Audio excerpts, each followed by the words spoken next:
Hey everybody, Walker Guitar. This is Corey. Welcome back to another weekly lesson. This one here is going to be in two pieces actually. I consider it a 12-bar blues in the key of A minor. And so I'm going to go over the chords and the bass line and how to basically put it on your own to record it so you can play then the solo against it. So it's handy if you have a looping pedal. You don't need one. You could just tape it and then loop it over and over. I think the rhythm in and of itself is, pretty interesting just to jam on and kind of get like a good energy going. And then there's some phrasing to put on top of it. So this is kind of a two-part installment. And the phrasing on top is sort of, I guess my inspiration for it was The Thrill Is Gone by B.B. King. It's not note for note or anything like that. It's kind of my own thing. But what I liked about this and what I tried to do as I wrote this is always land on chord tones. So as the chords are moving by, you can have some kind of a melodic idea, but you're always trying to land and resolve that idea on a chord tone. And so we'll talk about that a little bit as we get farther along in the lesson. So I'm going to zoom up and I'm going to show you how to do the chords and the bass line, and then we'll cut to the solo part and show you how to do that, and then we'll talk about it. So hope you enjoy it. So we're going to start with the rhythm here. I like to do this with my fingers. It's not super important, but I do think it makes life a little bit easier. If you're very comfortable with the pick and you don't feel that at all comfortable with using your fingers, that's fine. But go ahead and grab the tab at walkerguitar.com. I wrote it out for everybody. And here we go. So what we're doing really is taking a 12-bar blues, a minor blues, with a 12-bar form, and we have 3 chords. So I'm going to go over the chords first. Well, actually 4 chords. There's kind of a fun ending chord. And once I go over the chords, I'm going to show you how to put it together with a bass line. So your first chord looks like this, and the name of this is A minor 7.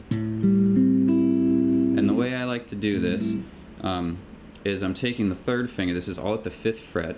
My 3rd finger is leaning over the 2nd, the 3rd, and the 4th string. And also officially, the 1st string can also be in the chord. I've just left it out due to preference in this riff. But that is technically part of the chord as well. So if you want to bar a little higher and get the 1st string, you can do that. Anyway, so we're not going to do that for this lesson though. So you're getting the 2nd, the 3rd, and the 4th strings with your 3rd finger. Your middle finger will come over and get the bass at the 5th fret, and you leave out, on the low E string, and you leave out the open A string. So that string's actually dead. Now the way I like to assign this is thumb has the bass string always, and my 1st finger is always on the 4th string, my middle finger is always on the 3rd, my my ring finger is always on the 2nd string. Okay? What you might want to do to prime this, just to get comfortable, is hit the bass and the chord, kind of try to separate them. So as you hit the chord, you're kind of doing like a sort of a trigger, like a claw style trigger, where all the fingers leave the strings at the same time. Now our next chord is a D minor 7. You're going to have to be able to bar this. Looks like this, very similar. It's basically a standard minor bar chord, but you lift off your pinky. So we're doing 5th fret, 7th fret, 5th fret, 6th fret. Okay, and the only difference in the right hand and the 1st finger is clamped over all of that. It's barring. If you're on an acoustic guitar and you're new to bar chords, you're probably gonna struggle a little with this, but do what you can and just take it easy and have a good time. So with the right hand, there's nothing new going on except that the bass note is now on the A string, so your thumb is shifted from the low E onto the A string. So that should be what you're getting. That's your D minor 7. Now the 3rd chord is the exact same thing, just up a whole step at the 7th fret as an E minor 7. So those are the 3 chords that make up the bulk of the riff. Now the final chord, which is sort of as a turnaround chord, is an E dominant 7 sharp 9, E7 7 sharp 9, the Hendrix chord, it might be referred to informally. And what this is you're going to do middle finger at the 7th fret on the A string, first finger on the 6th, third finger back on the 7th, pinky on the 8th. So you're not playing the high string or the low string, these are dead. You're just playing the center 4 strings. Actually on this part I kind of roughly strum it. So, but we'll get to that. So once you have your chords ready, we'll go to the next phase. Now intertwining the bass line, I've done something like this, and I'm just going to play it to demonstrate.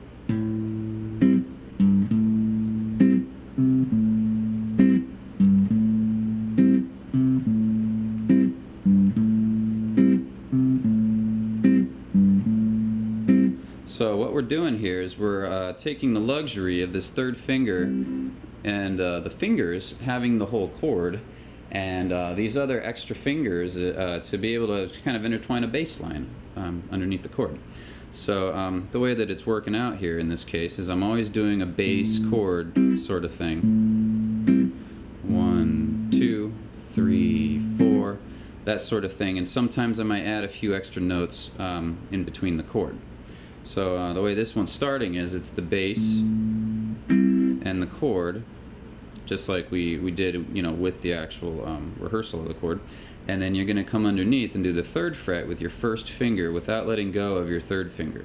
In other words, the pressure of the chord is released, but you're still hovering on the fret on those strings because you're going to come right back to the chord. So you're going to grab 3rd fret on the low E string with your first finger, and then come back into the 5th fret, kind of like that. You don't want to try to hold the 3rd fret as you grab the 5th, because then you stretch your hand out too much. Makes life harder than it has to be.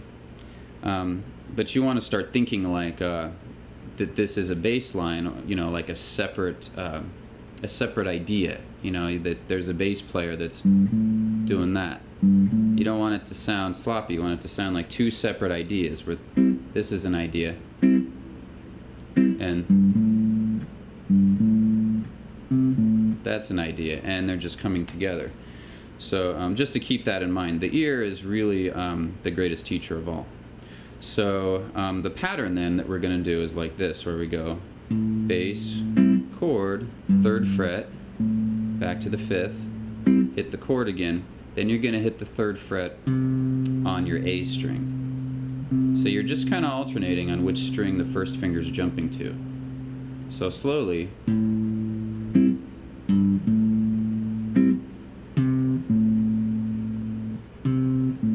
Okay, so you're just alternating.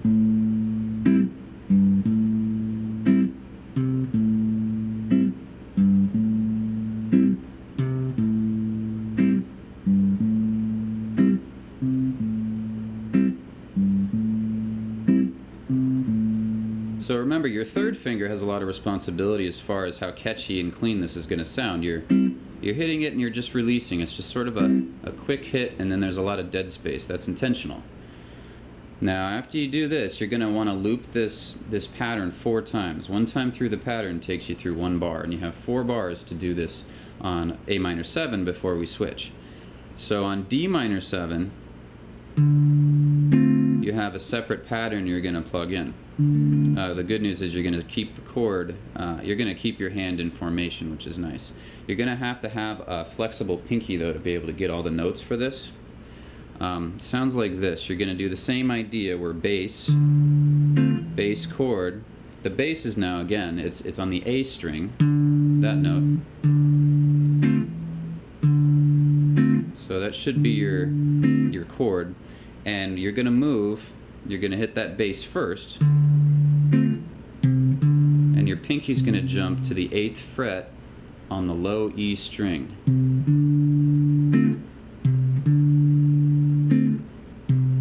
And then right back to the 5th fret on the A string. Another tip on this, when you do your D minor 7 chord, if you're getting something that sounds like this, and you're getting, as you pull off with you're lifting your pinky off, you end up catching that string. your first finger, the very tip of your first finger as you're barring this D minor 7 should actually, the tip should be writing the underside of the low E string. So if you were to pluck that string, it's actually silenced by the very tip of your index finger on the left hand. That takes a little while to get used to, but that's a very useful playing technique to keep things clean, you know, to feel a little safer as you do things. So anyway, back to the chord now. The pattern is going to be bass, chord, pinky reaches over, comes back to the original bass.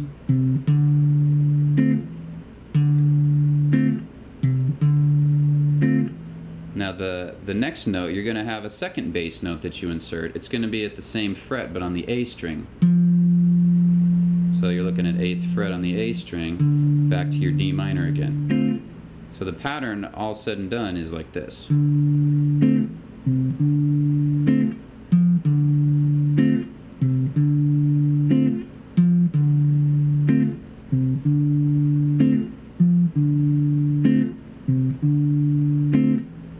Okay? So you're going to do that 2 bars. At the end of the second bar of that, you're going to actually jump down to the 3rd fret here, and you're going to want to do that note. So now I'm looking on my tab, I'm looking at the second system, the very end of the second bar. That 3rd fret, that C note, you're going to play with your first finger and come back into your A minor 7 and repeat your original bass idea. So let me just play from D minor to A minor so you can kind of get that.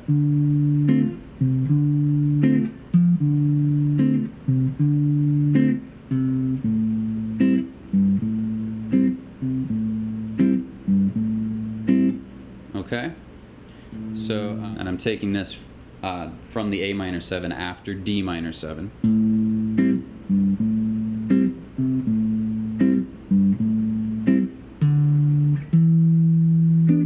Okay? That's all it is. It's a single transitional note, and you want to play that with your index because you're about to move into position up here for E minor 7. Now E minor 7 steals the same idea of grabbing the bass on the low string with the pinky. And that's all you get this time. Passing note at 6. Back to D minor 7. 6, 5. Passing back down. Okay, so a lot of it is sort of thinking or knowing what chord is coming next, and if you might have to alter your bass line slightly in anticipation of that chord. The very last chord, E7 sharp 9, depending on how your fingernails are, you could do this several ways, I suppose. I really like the sound of just kind of doing that. You're doing it in triplets. Those are called triplets. 1, 2, 3, 1, 2, 3, 1. You can, if you're feeling good about it, you can slightly accent the first of every group of 3. 1, 2, 3, 1, 2, 3, 1. So the whole thing will sound like this. 2, 3, 4.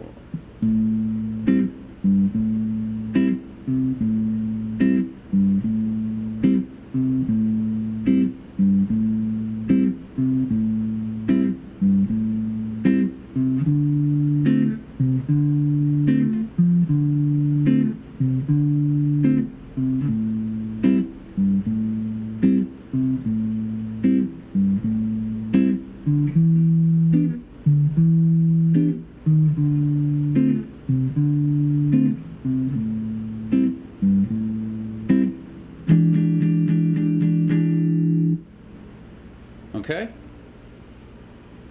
So work on that, and stay tuned for phase 2, which is going to be the melody going on top. Rock and roll!